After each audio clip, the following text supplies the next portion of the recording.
Welcome to our chapter number 1. It is about understanding money. In my workshops, in response to my question, what is money? People often say, it helps us buy things. Some say it is everything. Some say it is power. Some say it is like a magnet. All are correct. All will agree that money is an essential and dominating part of modern life.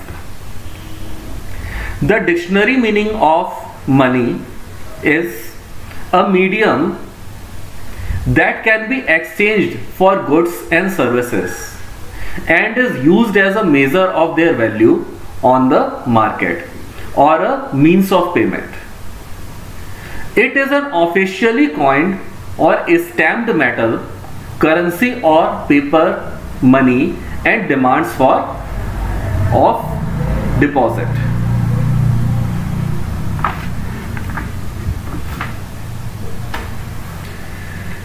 Money being such a common thing, it is also uncommonly discussed.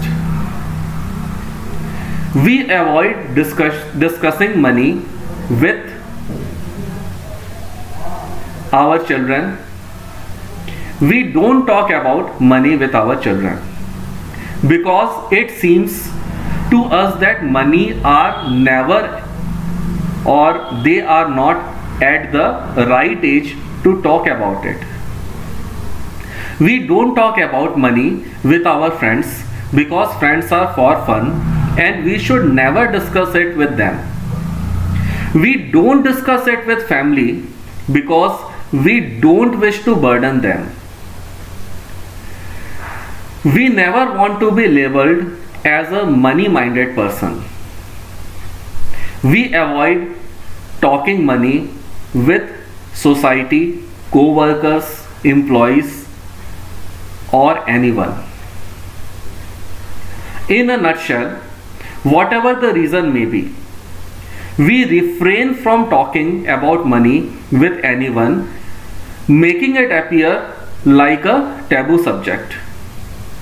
But the truth is that money is sticky and it gets attracted to or sticks to those who talk and talk positively about it. It comes to those who are purposeful about it and who understand its terms of usage. Let's take another example. Let us look at a man who has worked very hard for a whole month but has failed to bring in any money to the family. The reason could be any. While coming home, he was robbed, or his employer defaulted, or one of a million other, all being beyond his control. Do you think that his family will listen to his reasons and keep quiet? His family will listen, but in the end they will still want money. Whatever may be the reason, it will be an inadequate substitute for the money which he should have brought home. Any and all reasons are irrelevant and unacceptable. At the end of every month or day, if a person who has worked very hard goes home and says he has not earned any money, the family has nothing to do with it. They may not understand what this means. They want money and that is. Your employees and many more people whose monthly income depends on you just want money at the end of the month.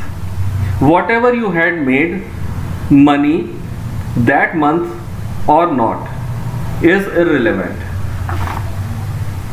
They work for it and they feel it's their money which is with you. When you are in job, the situation is even worse. Even if you have worked very hard for the whole month but have not produced results, you won't be spared. Your boss will not listen to your reasons for failure. Since your boss is displeased with you, your colleagues will avoid you and you will suddenly feel all alone.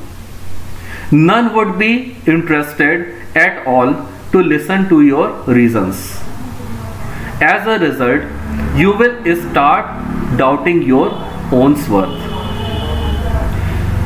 In our next chapter, number 2, we will discuss in detail about eighth wonder of the world.